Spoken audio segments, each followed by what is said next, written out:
What's up, fellow gamers? Phreak here. I'm the design lead of Summoners Rift Team's live pod, and I'm here to talk to you about patch 25.4. Much better, isn't it? All right, let's talk about what's going on in the patch, things we're thinking about, and all that kind of fun stuff. So, generic topics here. We have some systems changes to items. We have some adjustments to Diana, Elise, and Mel. We have some regular balance changes for just win rate up, win rate down. And it's not going to be its own slide, but I wanted to remind myself to talk about something because I've seen some comments online about champions being pro-jailed. So sometimes this is actually true. Sometimes there are champions like Maokai Jungle where there is no reasonable way to like wrangle the data or have a framework that is applied globally that like can spit out something that looks like a champion is equally strong in solo queue compared to pro play. I know it's kind of a weird way of talking about it, but let's just kind of talk about the point in and of itself, which is like there are champions like Azir and Cassante, and the current topic is Callista here, where people are like, these champs aren't allowed to be good, they're pro-jailed. Again, sometimes that is true, and these champions are actually bad and yet see pro play, and so in order to not take over pro play, we don't have the space to buff them, because we balance for the regular game as well as for pro. We balance for regular players as well as for pro. In many cases, that isn't actually true, in the sense that many of these champions aren't actually pro-jailed. So Callista, for example, by the numbers, is one of the strongest AD carries in the game. Now, by pro presence, she's number one. By the numbers, she's close. Now, again, if you, and I will say this every single time, you cannot just dispassionately use numbers. That's not realistic. Otherwise, Neela is the best champ in the game. She certainly seems pretty strong, and yet she tends to never hold a play rate, doesn't see pro play. Like, even people who want to optimize to win still don't think Neela's a champion. Again, these things aren't completely one-to-one by any means. They would play Karthus bot every game if they could. Theoretically, they don't, right? So, again, it's not really one-to-one. Again, dispassionate, just pure numbers data is just never going to be sufficient. That's fine. That's not the point here. The point is, though, that numbers are accurate much of the time, and the numbers indicate that Callista is actually one of the strongest AD carries in the game right now. Callista's just really, really hard. When we made changes to her in 25.1, it was win rate positive. We did bring down some of her hyper early game, which is a good thing. That was an intended goal here. But the expectation was that, like, yeah, this champion is actually quite good, especially in the hands of good Callista players. We know this by the numbers.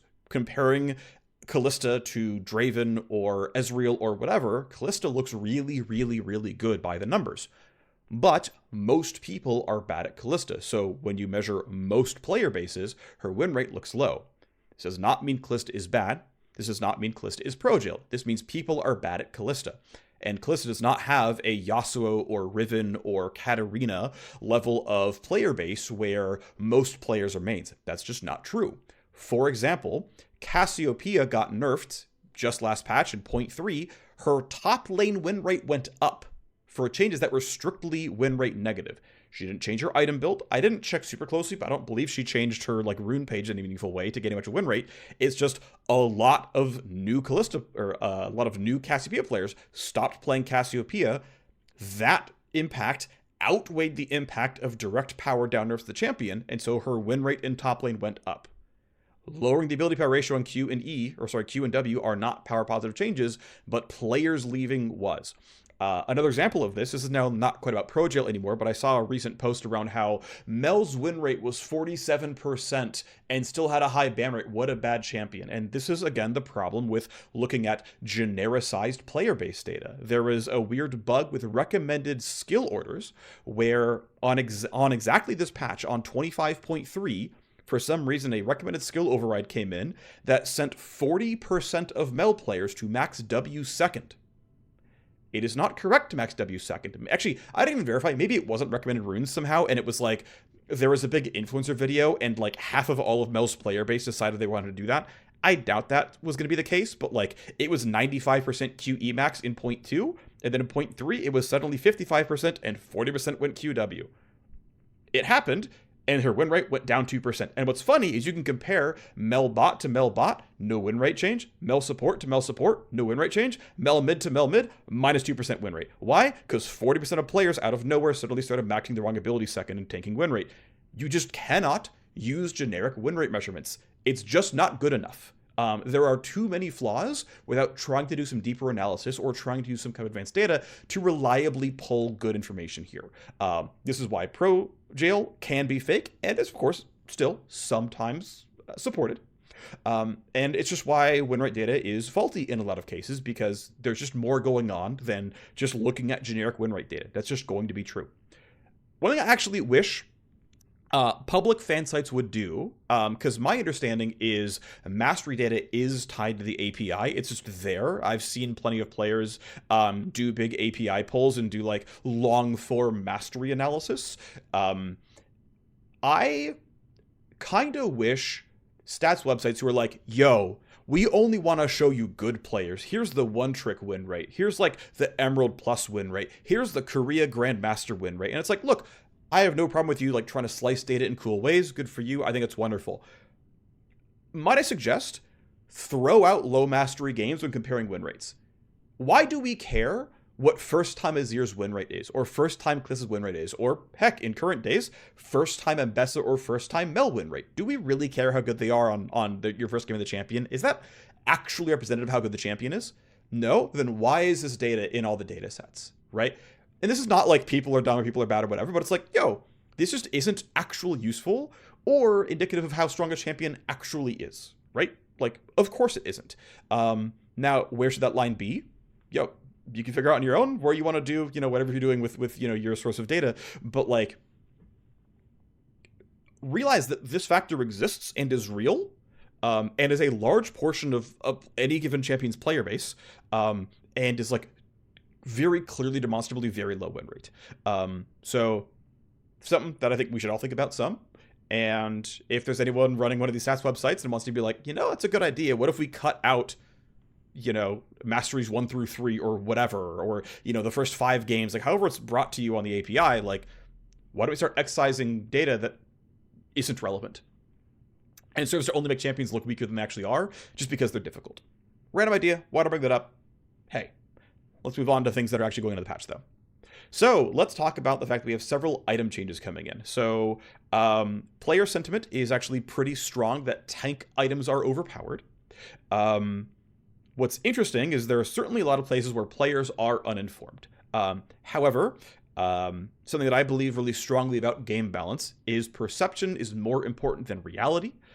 You feeling like the game is balanced, you feeling like you have viable options to play, is more important than theoretically we know things are at some level of power. Like, we knew Poppy support was really, really, really good before it took off in the meta. And then eventually, y'all realized Poppy support was good and we started nerfing her. But like, if you imagine we like nerfed Poppy support in like September, I forget when this actually took off, but like, imagine we nerfed her in like June of last year.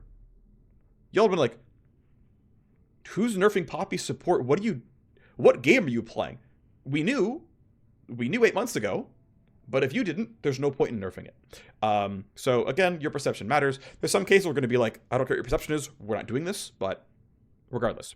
So some of these are supported by data. Some of these are supported by our intuition as players and game designers, or game analysts or whatever. And some of these are just like, well, we kind of need to convince y'all of what's going on. Okay, so first up, Fimbulwinter is actually OP. We massively buffed Fimbulwinter near the end of last year.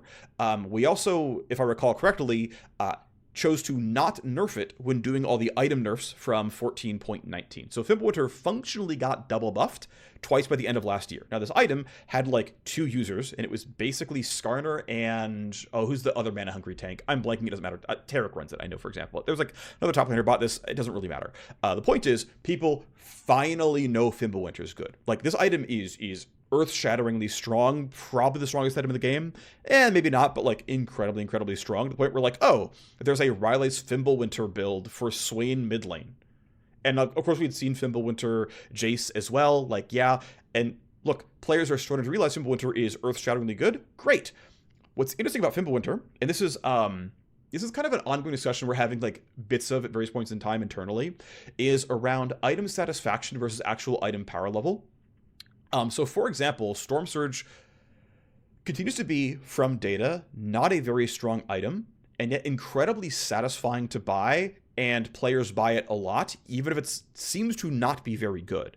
I suspect a lot of that is cool lightning bolt from the sky, pretty sweet overall. Meanwhile, Cosmic Drive and Horizon Focus have consistently been quite strong items that players continually don't think is good at all. Banshee's Veil, another item that is incredibly, incredibly, incredibly good. Anyway, I slice it, I'm like, wow, this item is shattered. And like my intuition, my item analysis says the item is shattered. Data says this item is shattered, and player base numbers are they buy it 1/10 as often as they buy Zonias. We're talking about mages in mid lane who are often fighting other mages in mid lane. They are not fighting physical damage 10-1, but they buy Zonias 10-1 of what they buy Banshees. The item is incredible, and people just kind of don't think it's amazing. I don't know. It's weird, but it's one of those that's kind of true. Anyway, Fimbulwinter, again, has finally somewhat caught on with how strong it actually is, and so a really meaningful nerf. I mapped this out. If you're basically not running Mana Flow Band and you're not running a Frozen Heart, this is roughly a 30% shield nerf. When we changed Fimbulwinter sort of middle to late last year, we changed it from being percent max mana to percent bonus mana on the health conversion, so that you could like do a Fimbulwinter Frozen Heart build or Fimbulwinter with like mana flow and like have this interesting mana synergy build. I think that still being available is a good thing. So the nerf here is a flat nerf to the shield. The shield, by the way, is 100 to 180 level scaling, but considering it is a tier stack item, it's really like level 11 to 18, which is why I'm writing here minus 50 to minus 80, because that's what's actually real. The patch will be like change from 100 to 180 to just 100, but like the first 140 just doesn't exist in the game. So it's a pretty meaningful dump to the shield, which is again about 30% off the shield, unless you are buying other mana items. If you buy other mana items, that difference is a bit smaller. Now keep in mind as well, though, the shield itself is based on current mana, so it actually depends a lot on how much mana you are missing. This might be a bigger nerf than what it looks like. Anyway, the point around item satisfaction, though, is that I think the shield is incredibly, incredibly, incredibly strong and very, very hard to appreciate. I guarantee you none of you know how often you're getting the full value of the shield and how often it's timing out. I guarantee you none of you are like tracking how often this thing pops. Fimbulwinter is like ridiculously strong, and I don't think any of you actually realize. Because you would buy this item way more, even on champs who don't need mana, because like this item is just shattered. So it is a nerf to a thing that I think is going to be unfelt anyway, but a nerf that is deserving. Next up is Unending Despair. Unending Despair is also OP by the numbers. The intent of Despair's rework at the beginning of the year was meant to be the obvious second item slot for health stackers. It was meant to be the obvious Scion, Cho'Gath, any generic Heartsteel champion. Like you buy this second, and it's there to be you for a health stacker. And so, right, the trigger rate went down, the base value went down, the health ratio didn't change, and so we're just going even harder and saying, okay, well, let's just keep dropping the base value here. And the reason why, by the way, is essentially, this is not like the right position, but it's a phrasing that I think makes sense to me that I will defend, which is if you're playing a normal tank, you're playing just a Sunfire guy or a Hollow Radiance guy or whatever, you buy your first resist HP item, right? Sunfire, Hollow Radiance usually, against your core lane opponent. And then you go to item 2 and you're like, well, now I've got to deal with the Amumu jungle and I've got to deal with the Hui mid lane. And so I'm going to build my Negatron Cloak. And so I get to buy Negatron Cloak at like 3,200 gold, right? Sunfire Cape for like 2,700. And then it drops, 900 gold or whatever on a Negatron Cloak. And it's like, all right, we're chilling. Like, we're not very far into the game. We're ready to go. I've got my dual resists. I'm feeling like a tank. I've got some decent plus HP. I will start building some root crystals to turn my Negatron Cloak item into something good. And we're good, right? We're chilling. We're playing League of Legends. No big deal. And when you're playing a health stacker, you're like, okay, so I'm building my Heartsteel. Okay. All right. I built a Bramble Vest because I was laning against Jace or something. All right. Well, they have a Diana and a Fiddlesticks. Well, I've got a Heartsteel and a Bramble Vest. I probably want to finish my Thornmail or like whatever armor item I'm building against my lane opponent, but like, wow, I have no MR and ow. And so the sort of point here was to be like, Unending Despair is just like a good slot 2. You can just build it and be like, yo, your build is just Heartsteel Unending. And that's fine. Don't worry about it. That's the item for you. It is dual resist to say you didn't get any resist on item 1. So your build is target agnostic, but your build is contingent on you being a health stacker. Go have fun. And so we're sustaining that. We're going to maintain that this is going to be generally the way that this item is meant to be tuned and the audience is meant to be for. And so seeing like random Zach Jung just goes Leandry's Despair means like, nope, not the target market. That is not the guy we're building Despair on. No, not okay for you. This maths out on the average user to be about 20% less on the unique passive. If you are a big health stacker like a Scion or a Cho'Gath, this is going to be less severe. If you're getting good Heartsteel stacks, this will be less severe.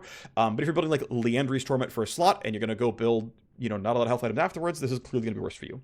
It's going to be a much, much less poachable item. And that is the sort of point there. And again, this maths out for the average is about 20% less from the passive. But of course, the stats are still there, everything else. And keep in mind, like the damage does feed into the heal itself, so it's also 20% less healing. Next, Abyssal Mask. So Abyssal Mask was changed in 25.1 to, instead of shredding armor, was just percent increased magic damage. Now, to be fair, in the average case, the 12% increased magic damage taken is slightly worse than the 30% MR shred. But Abyssal Mask actually gained 50 HP and 5 MR in the same patch that happened. It wasn't in the patch notes, by the way, but it gained both those things. That to me was an overbuff. So we're walking back the 5 MR. It's gaining the 50 health still, and it's getting that passive tweaked from what it was, which again is slightly powered negative. So I think this puts Abyssal Mask roughly where it was at the end of last year, which was still a very good item, but very, very niche. And now that Bloodletter's Curse exists and is like clearly the Skirmisher MR shred like item, Abyssal Mask doesn't really have a way of becoming like the Juggernaut MR damage item or like the Juggernaut magic damage durability item. I mean, maybe we can slide it in and like fit exactly like a Mordekaiser or something, or like Zac or whatever, but that seems kind of unlikely. Again, this item is going to be niche because you need to have magic damage synergy, you need to not really want ability power for selfish damage, and you need to be facing enough magic damage to want a Negatron Cloak item. That's honestly pretty narrow, I understand that. We could soften Abyssal Mask to have less MR total and more health or whatever. There's a lot of ways you could slice this. Again, whatever, this item is niche, it's going to be niche by construction. Over buffing the item to get pick rate, I think, is wrong. I think we should tune the item to be appropriate, and this is more appropriate. I think the item is probably still a little bit too good, but it'll be niche, and that is what it is, because that's just how the item is sliced. Now, the next one is a nerf that I don't think is actually needed on a pure numbers cadence, but is the kind of thing that players think it's OP, and getting the perception shift is worth it. Even though, generally speaking, I don't think Heartsteel is actually quite OP. I do think there are some issues shape-wise where I think Heartsteel probably gives a little bit too much damage late game, and like the amount of explosive burst coming out of a tank is probably a little bit too high. And so some other slightly different version of Heartsteel that maybe doesn't scale its damage quite so hard is a possibility with other buffs, because I think the item is not really overpowered.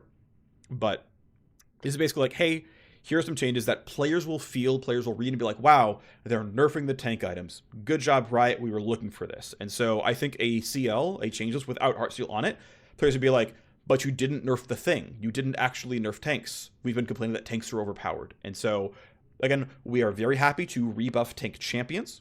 We are very happy to rebuff whatever tank items need help. That's all very reasonable. But again, this is here because game balance is even more about perception than actual numerical like balance, like just truly. So that's the explanation for Heartsteel. And again, it is the stacking rate is slowed by 20%. This means instead of getting 10% of pre-mit damage, you're getting 8% of pre-mitigation damage as max HP. So the end game version of Heartsteel, this is 20% less bonus health than before. So if you're getting 800 bonus HP, it's going to be around 640 bonus HP. Keep in mind, this does feed into itself a little bit, since that extra bonus health is now doing a little bit less damage next attack. And so it's going to be, 22% less or whatever, but like, it's fine. On to the boots, though. Steel caps are pretty clearly the best boot in the game. Merc Treads and Big Souls kind of suck, and so doing some adjustments here. I think boots are overall really close in overall power level. It's just, it's a little bit off, and that's fine. We'll make the adjustments as needed. What's interesting, though, is with boots, because they are like only about 35% as expensive as other items, relevant changes to those items are only can only be about 35% as big, right? Like if we cut 100 gold off Infinity Edge, that is like a non-trivial decent change. If we cut 100 gold off of Merc Treads, that is 3 times the magnitude. That's equivalent to cutting 300 gold off IE, which is clearly a really big buff. If that's all we did. And by the way, yes, I know there's IE changes in this patch, but it's like, right, the price reduction in Merc Treads is equivalent to 3 times the price reduction in Infinity Edge, because the item costs about 3 times as much. Not quite, yeah, but it's close, right? And so you have this weird thing where, like, yeah, you have to do like these weird, like Mickey Mouse sort of small changes because the item is so small. an adjustment of 5 armor is a really big swing, because that's like a lot of the power budget of the item, compared to Abyssal Mask, where 5 MR of 2,700 gold is smaller, right? The equivalent here is 2.5 MR on Merc Treads. Would we change this MR by 2.5? No. Well, what we get is 50 gold, because that is actually the power delta here is 2% DR on steel caps and 50 gold on Merc Treads is what I think is the proper power delta to make steel caps and Merc Treads equally viable as items. Steel caps currently a bit OP, Merc Treads currently a bit underpowered. 2 small nudges brings them both much closer together. It's also what's difficult about Boots of Swiftness. Boots of Swiftness are, I would say, top half. They're one of the stronger boots in the game. I think that's true. And good players have identified this, that Swifties are quite good. And, how do you properly tune an item that costs only 1,000 gold? Well, you can do a 5% gold efficiency change with 50 gold, and that's, again, pretty meaningful. So, that's kind of the tough thing, right? Other change, though, Symbiotic Souls just definitely kind of sucks. We were a little afraid here. We were considering 10 flat move speed on the base form. We were shy and said we're going to do 5 base move speed instead. If it still isn't very good, we'll go to plus 10. There are some players who think this item is very, very good. It is easily the least picked boots in the game by a lot. I don't think we're really going for equity here by any means, but the boots are pretty bad. And so a pretty straightforward buff here of 5 MS. Finally, Infinity Edge. I believe, also many of the gameplay analysts also believe, that AD carries are not actually weak. Now, we know that AD carry players are unsatisfied. We have surveys for a bunch of questions. Some of them are just like, how fun is your role? And most players say their role is fun. AD carry players are pretty much neutral. They're basically like their score is 0, whereas most scores are positive, that like their role is fun to play. And so AD carries is one of the worst pulling roles right now in terms of being fun to play. Now, I don't believe the role is weak. And again, we generally speaking, I'm sure you can find somebody at Riot who thinks the role is weak. But generally speaking, we don't think AD carries are actually weak. I think there are potentially some just like fundamental problems that truly cannot be solved. The fact that this is a role that duo lanes, right? Bot laners only want to play AD carries. So even if they could play a mage with high early game agency and good self peel, they don't want to. And that's not like, I'm not saying that people are dumb for not doing this. They have their own taste, and that's fine. But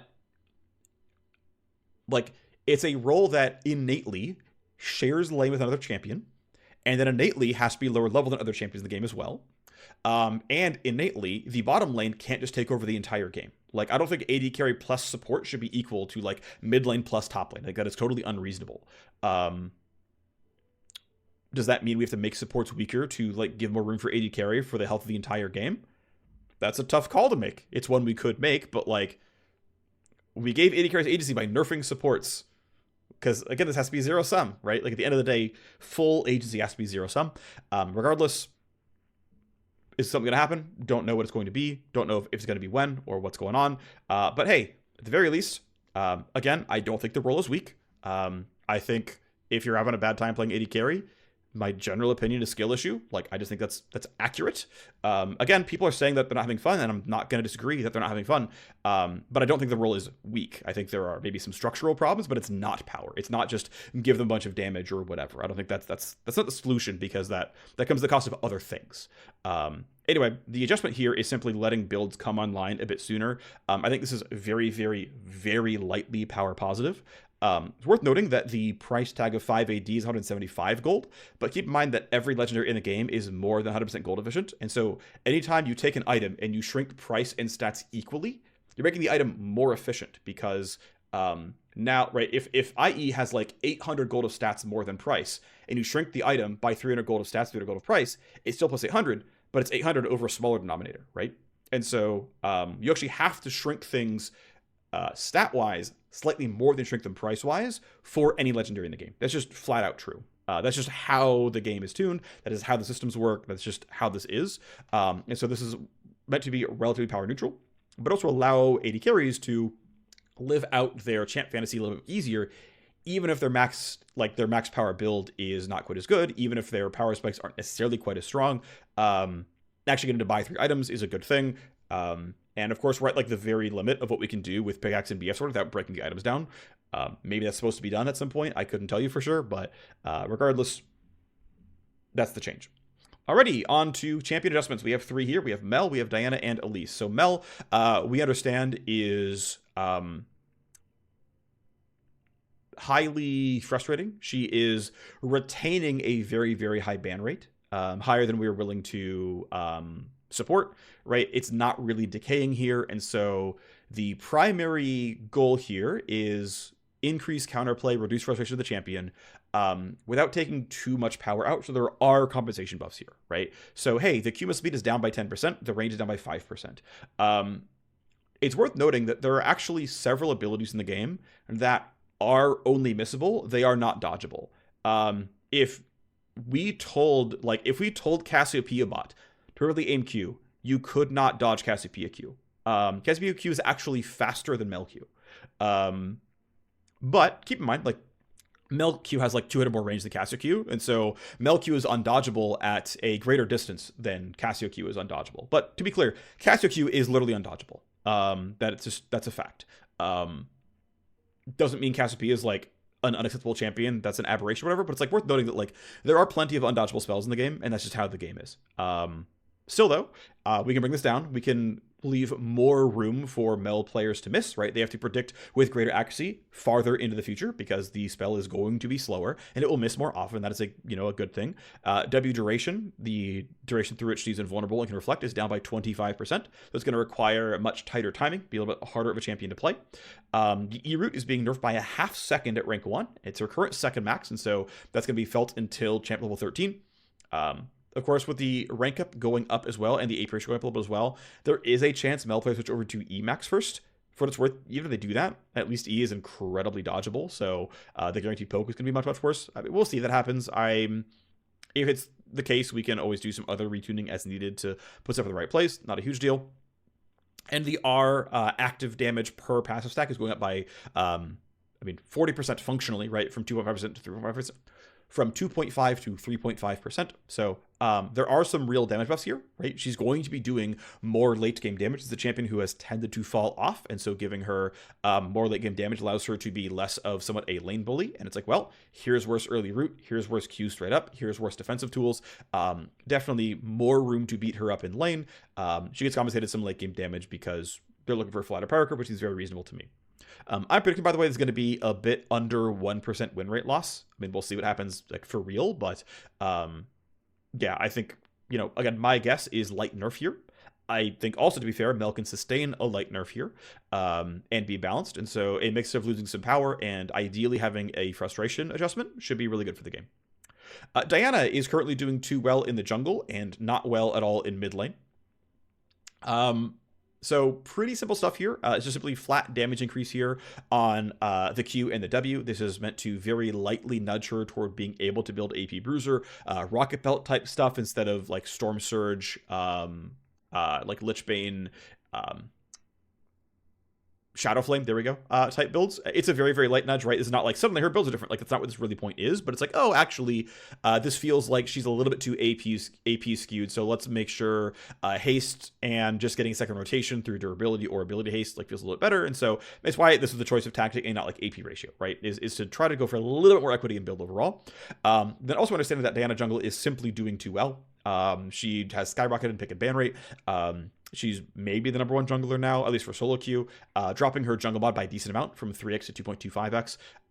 First version of this was 2x. We thought it might have been a little bit too harsh, and so softening it a little bit here. What's nice is we have a very, very easy bespoke lever that we can tweak and, make this line, make this land where it has to be. Should be reasonable. Again, we can revisit if numbers are wrong. It's not a big deal. Next up is Elise, a similar thing where we are adjusting jungle versus other roles. I know in the last time I spoke about Elise on camera, I said we're happy to sustain her assassin pattern. I'm going to modify that a little bit and suggest that I think we should put her somewhere between assassin and skirmisher. Certainly not a juggernaut. I don't personally think Sunfire Cape Elise should come back. Maybe as like a -1% win rate alt build. If you want to go have fun playing literally tank Elise, I don't really care. I don't think it's a huge issue. Maybe there's actually a problem with that and that I'm wrong about this, and we'll change that, tune. But like, I don't think she's a tank. I don't think she's a juggernaut. And I don't think her kit works as a diver either. She just doesn't have the target access for that. She's not Wukong. She doesn't have Vi ult. She doesn't have Nocturne ult. Like, she's got to hit what's in front of her, and she needs to remain kind of squishy based on how her kit hold, like, kind of all functions. And so, can be relatively bursty. To be fair, skirmishers are often fairly bursty. Yi does damage pretty fast, but also she should have a pretty good, favorable sustained combat pattern. And so in order to do that, in order to give her more to her kit than just hope I, one shot you with WQ, RQ, we're bumping a lot of sustained damage. We are bumping the cooldown by reducing it by 40% on Spider Form W. We're bumping the attack speed rank up on the W by 0 to 20%. We're also bumping base Spiderling damage. Now, there's still a 15% AP ratio, which matters, but we're bumping the base Spiderling damage by, 25 to 50%. That is a very, very large, baseline increase here. Again, AP does a lot of the heavy lifting here. And I'm not saying she's suddenly going to have a really, really sick sustained combat pattern, but in a world where we're like, okay, well, let's swing against Elise support, who is massively overpowered right now. And Elise jungle, if it weren't for the electrocute buffs or Dark Harvest buffs, would have been weak, but actually we think Elise jungle is pretty balanced after the keystone changes. Looking for relatively neutral on Elise jungle with a meaningful swing power negative on Elise support. Now, one thing I want to say is we are happy to have Elise support be a viable champion. That is fine. By the numbers, Elise support is earth-shatteringly strong. She is incredibly, incredibly good. Most Elise support players are bad at Elise. They're typically not Elise junglers moving over. I'm sure they exist, don't get me wrong, but this is a flavor of the month support. People are coming in, not knowing how to play Elise, and being like, well, they're playing the kitty version of this champion without knowing all the high-end mechanics, and they're doing really well. This champ wins more than half her games, and is hard, and people are bad at her. Elise players who are good at Elise, which by the way means almost only Elise jungler players who switched over and are role swapping support, even those players have massively high win rates. I think she might be the most performant high mastery support in the game, and that's not okay. Again, we are happy with Elise support to be viable.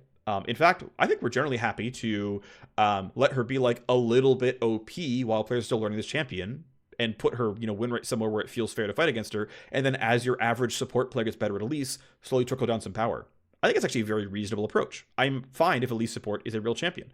She's cool. Her having a secondary audience is pretty sweet. Just in general, I think that's actually kind of cool. Now, again, Elise jungle should remain viable. We should maintain this champion, right? Elise jungle should be viable. I also think she should be viable as not just a one-shot assassin. I think she should have a reasonable skirmisher pattern.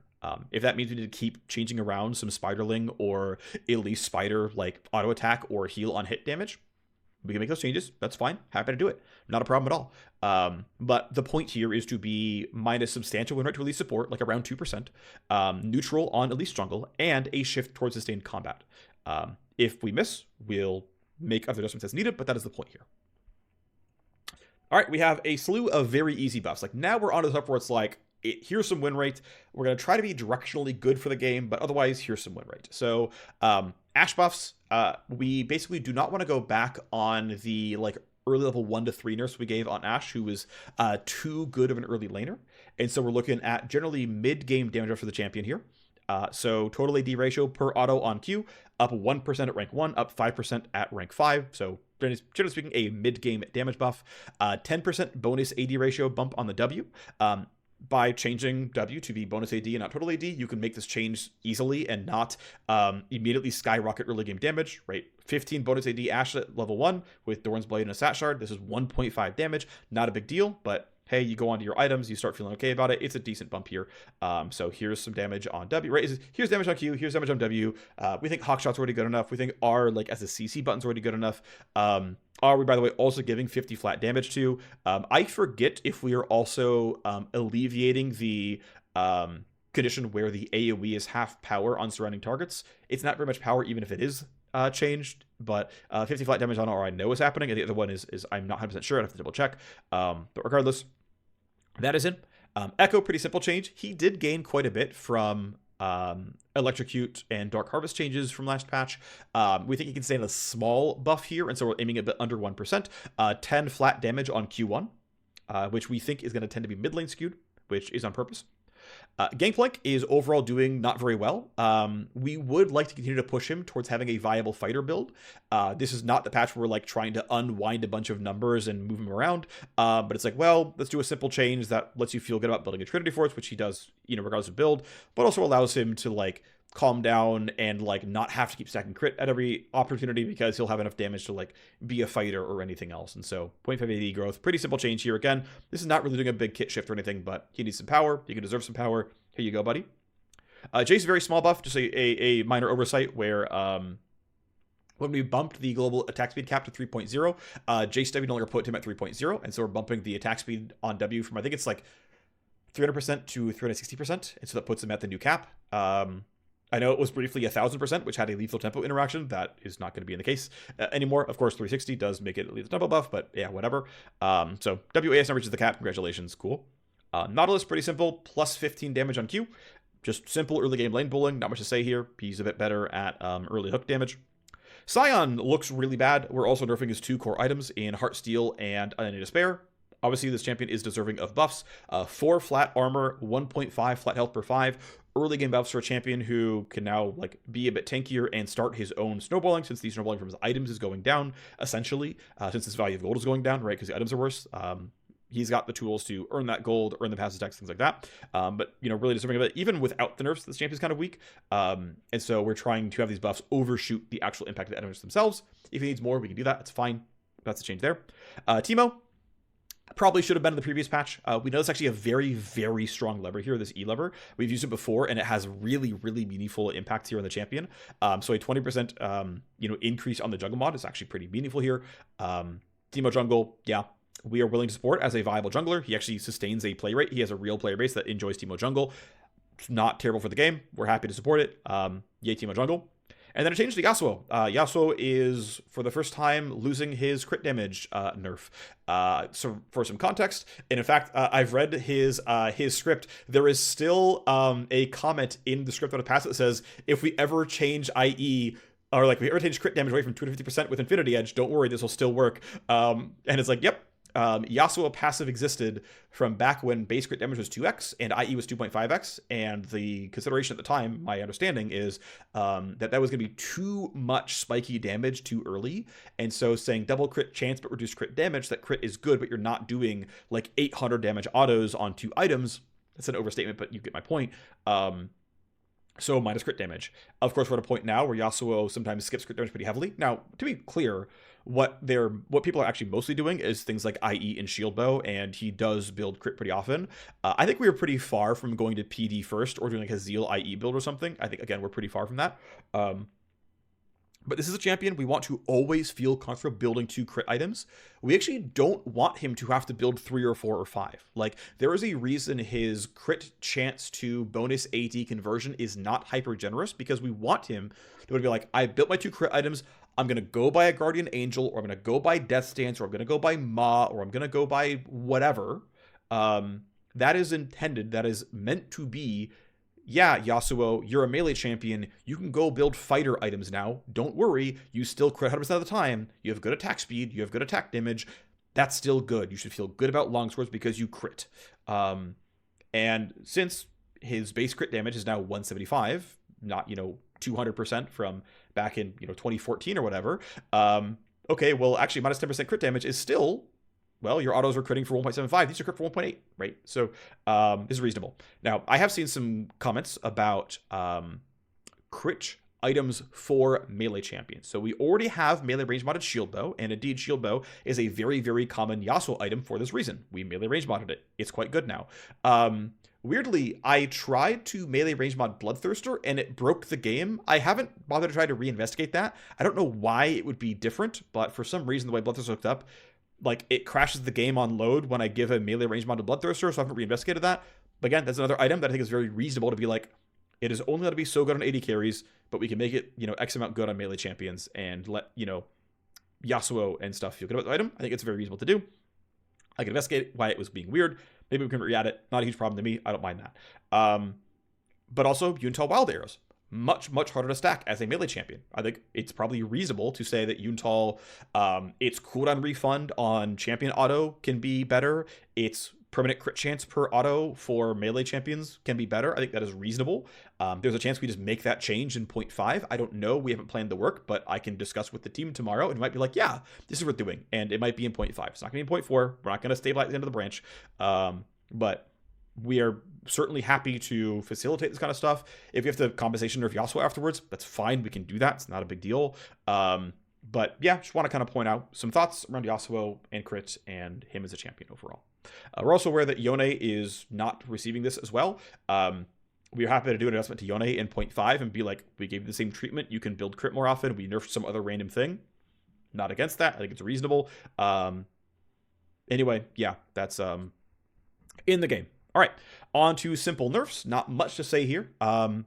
Hui, I want to point out one thing that's always interesting is because Hui has 3 versions of each spell, seeing like, oh, you nerfed QW. Yeah, we nerfed 1/3 of the Q. You nerfed WE. Okay, to be fair, WE is like most of what he presses when using W, but it's still not the only thing he presses. He still uses the shield, he still uses the move speed. So it's like, it's not a full power nerf the way that like nerfing a Aphelios gun is not a full power nerf, because he has 5 spells, not 3. Or yeah, he has 5 basic spells, not 3, right? And Hui has 9 basic spells, and this is 2 of them. And so you have to realize that like, this is another thing where it's like the number of nerfs is not the same thing as the impact of the nerfs. Of course, the minus 5% AP ratio on the passive is like a known quantity. We know this is well below 1% win rate. I think a WE 5% ability power ratio is actually a very meaningful nerf. Again, it's his most common ability combo, like period, basically. I think this does matter, and it multi-hits as well, so like this is relevant, don't get me wrong. And the QW is just like nerfed until level 9. And that's if you're doing the like elite combo of EE into QW. Like that's like the basic core like harass laning pattern, because it's kind of guaranteed. And so the point here is actually meant to be elite skewed Hui nerfs by going after the things that elite players are better at doing. They're better at comboing their spells together. They're better at using WE at really good uptime, and they're really good at knowing the EQW combo, which your novice, typical novice Hui player doesn't know how to do. By the numbers, Mastered Hui is very OP. He's one of the best mages in the game. And so chipping away at, the real top end, that is kind of a little bit running the table. And like you look at pick and boundaries as well, high elo much more in tune with how good Hui is. Low elo, less so. It doesn't like, and to be clear, like we don't need to like make him easy. But again, this champ is actually too strong. And he's not too strong for the average silver player who hasn't mastered him yet. And so, we don't want to like disproportionately nerf silver where he's not a problem. So we are disproportionately nerfing high skilled, high MMR Hui players. Callista, I mentioned earlier, Callista is not actually pro jailed. Callista is OP purely by the numbers, regardless of pro play. Now, would it force her hand? Probably not. She's not popular enough in solo queue to be like a mandatory nerf by any means. Although, again, she would be a viable nerf target. The fact that she is the number 1 AD carry in pro play means that, plus by the numbers, she's clearly OP. Very easy nerf to go for. Now that said, we're choosing a pretty pro-skewed nerf on Callista, nerfing her W max health damage at ranks 1 through 4, aka levels 2 through 17. If your support is smart enough to combo along with you and land the auto attack there, the damage is down by about 20%, which is a pretty big deal. Now, it's worth noting that the power of this skill is only so high, and actually skipping W entirely for solo queue players, right? Asterisk for solo queue players. Skipping W entirely is only a 2% win rate loss compared to learning W at like level 2 or 3, instead of getting a second point in Q by level 4. In pro, I assume that would be larger, right? They're generally, Sentinel is basically not a real skill on the active, but like your average pro Callista player is gonna be much better at comboing this and like actually landing the damage. And so yeah, the hope is that this is a relatively small nerf for solo queue, a bigger nerf for pro, because Callista can generally sustain a relatively higher win rate because she's incredibly unpopular, and that just works out in the sense that it gives more game-to-game variance, because you're not just seeing Jinx and Caitlyn and Ashe every game, because like Callista is actually viable for like enough players that she's in the mix, right? So that's kind of the point there. Kog'Maw, I want to point out that a full 1/4 of Kog'Maw's games are with Lulu. So a 1% Lulu nerf is actually a 0.25% Kog'Maw nerf.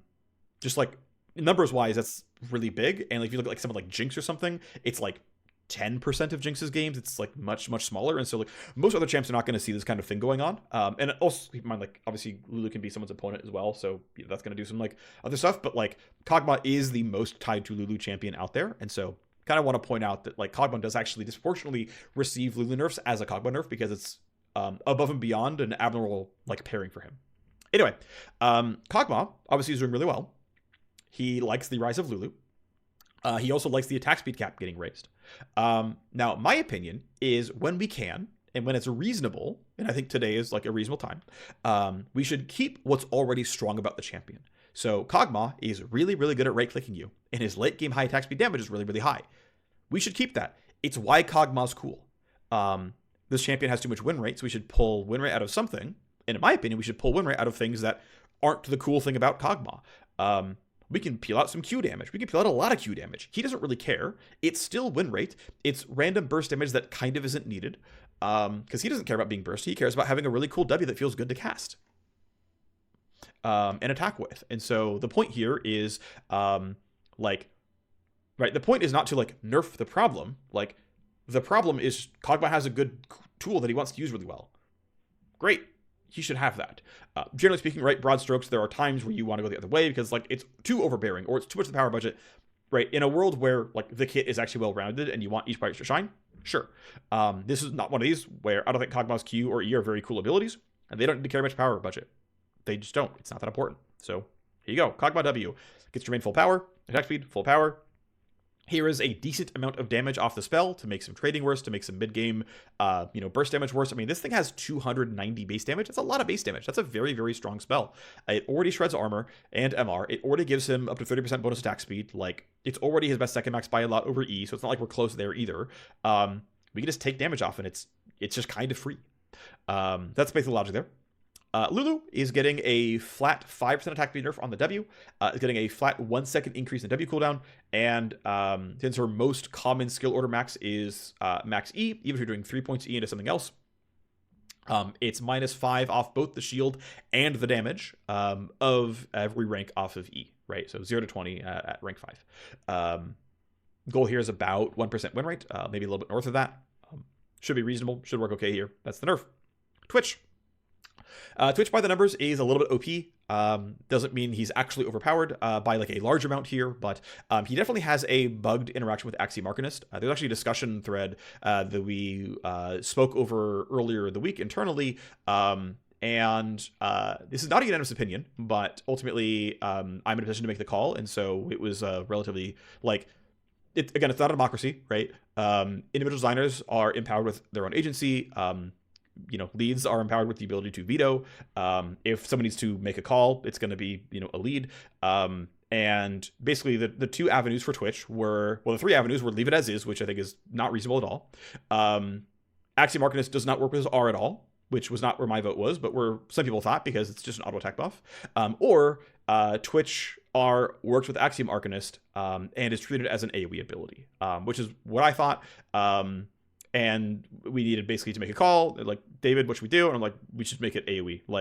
This feels transformative enough to where Twitch autos during R is the ultimate. Axiom Arcanist is a damage amp to his ultimate. This is very clearly this should use Axiom Arcanist. We should be able to use the rune. And it clearly, of course, is an AoE ability. I mean, no one thought it should stay 14%. And because this is a large portion of Twitch's games run Axiom, and it appears to be less than slot, and it's definitely on fantasy, it's pretty cool to run this. We're like, cool, okay, he can keep it. Let's treat it like an AoE because it clearly is. This is, roughly 5% less damage or 4.5% less damage during R. That is a meaningful nerf, right? 4% less damage during R is a meaningful amount of impact. It's not huge. I'm going to guess this is well under 1% win rate. That's fine. It's a small Twitch nerf in a way that is reasonable and correct for him and correct for the game. And so there's that. And then finally we go to Warwick. So Warwick is interesting in that Warwick jungle is even accounting for mastery curves. And generally speaking, by the way, easy champions tend to be much better in low elo than high elo because typically low elo players play less league than high elo players. Unsurprisingly, right? And so most low elo players are worse the champs they play. And so easy champions are better in low elo. And we see champions like a Mumu who look like this. We see champions like Warwick Jungle who look like this. And you see the opposite for things like Nidalee and Rengar and Riven, who are very, very, very hard, are not intrinsically high elo skewed in that their strengths don't really lend themselves to high elo much. That's my opinion anyway. And yet because of high mastery requirements that most low MMR players don't have, they look like they're very, very weak in lower MMRs, despite the fact that it's really just saying players haven't practiced them enough. So Warwick Jungle, even accounting for mastery requirements, is still an incredibly low elo skewed jungler. His counterplay and ease of dodging ganks and whatever else, and like coordination burden and stuff, this champion is much, much better in lower MMRs than high. And it's not really close. Warwick top, however, is actually relatively flat. Not only is his mastery curve actually relatively decent, because Warwick top is constantly asked, can you all in this and win? Warwick top is a lot like Singed or Shaco or Bard or a bunch of champions where the skills of this champion do not transfer to other champions. You learn Warwick. And so, unlike, say, someone like Ezreal or even to a certain degree Lee Sin, where they're just kind of hard overall, like you just have to be mechanically really good to play a champion well, it's like the learnings are all kind of intuitive. You like just learn them steadily over time. Warwick is like, no, you just need to know every single situation where the all-in works for you, because he's so sharp in these low health all-ins where he just goes infinite or gets killed. And that knowledge check is like very much pass fail. So Warwick top is actually hard. So what's interesting is by the mastery data, again, Warwick is hard. By the mastery data split up by MMR, Warwick top is not low elo skewed. Interestingly enough, he's actually not. High mastery Masters Warwick does about as well as high mastery Silver Warwick, which I find quite interesting, but appears to be true from the data. Now, you might find there's some bias here or something to not really trust, but it kind of holds up. And that this champion wins a very large number of games as a top laner in a lot of contexts. He's overall OP. So we're looking for a top lane skewed nerf here. This is what it is. That is a nerf to top Warwick plus 10 mana cost on the Q. Obviously, mana is not a real constraint for jungle Warwick. It is a bit more for top. I suspect there is some work that needs to be done to create more levers to separate Warwick jungle from Warwick top. I like only having Q mana cost here is pretty scary. So I suspect we're going to need something somewhere to make this look better. I don't know what that is. It's not going to be like probably an immediate project, but I think long term we're going to want this. I don't know what it is, but I think we're going to want the lever at some point. And that's the patch. Thanks for watching. See you next time. Bye-bye.